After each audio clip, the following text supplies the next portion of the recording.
In September of 1861, Irishmen all volunteered, formed a regiment clothed in blue jackets, who fought for the Union for years. Here's the chorus.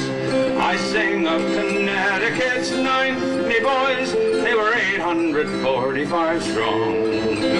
Young men fighting for freedom in a land where they hadn't been born. The canal was to be 1.25 miles long and deep enough to accommodate the ocean-going vessels of Farragut's fleet. Ground was broken on June 27th as soldiers from Connecticut, Vermont, Massachusetts, Michigan, and Wisconsin worked with axe and saw and pick and shovel to clear the forest and excavate the channel. The regimental historian of the 9th Connecticut recorded, "Here the 9th again suffered greatly. There was nothing to eat for weeks but pork and hardtack, no water to drink but the muddy water of the Mississippi. The swamp reeked with malaria, and the men slept upon the mud.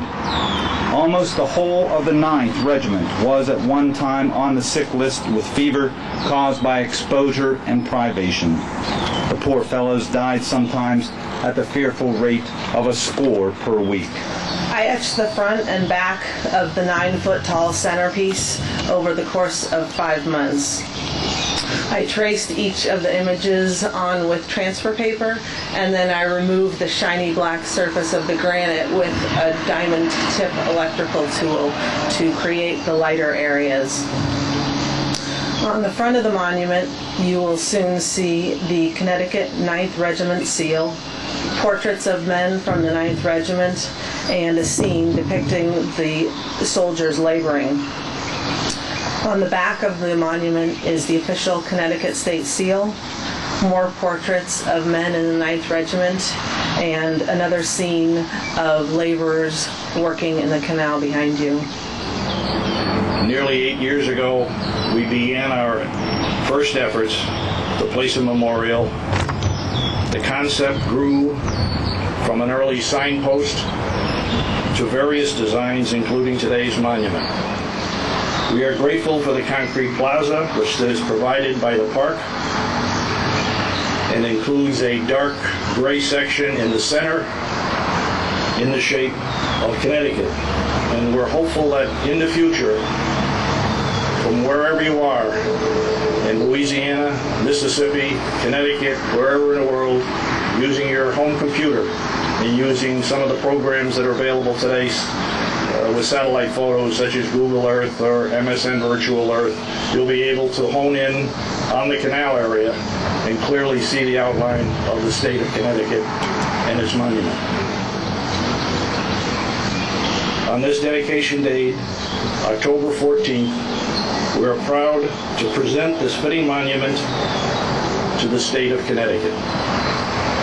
And at this point in time, hopefully this does not get too unruly, but I'd like to ask if there are committee members who have traveled down and descendants of soldiers in the 9th who are here to step forward to help us with the unveiling.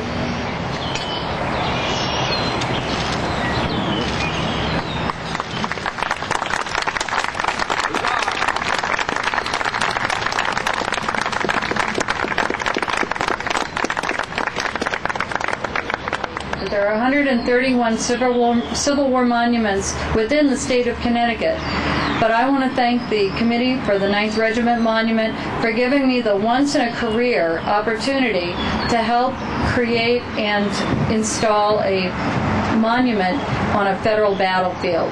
I'm not sure that there's been one from Connecticut installed in the last at least 80 years. So thanks to Bob and his committee for their hard work to make this possible as a highlight of my career. And thank you. It's truly a pleasure for me to be here to represent Governor M. Jody Rell and the citizens of the state of Connecticut today for this dedication of the 9th Regiment Connecticut Volunteers Monument on the site where the 9th Regiment served the Union Army honorably and with distinction. On behalf of the state of Connecticut, I accept the memorial from the Connecticut 9th Regiment Military Committee.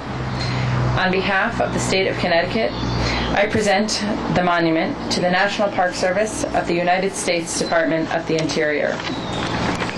I would also like to now read an official proclamation issued by Her Excellency M. Jody Rell, Governor of the State of Connecticut.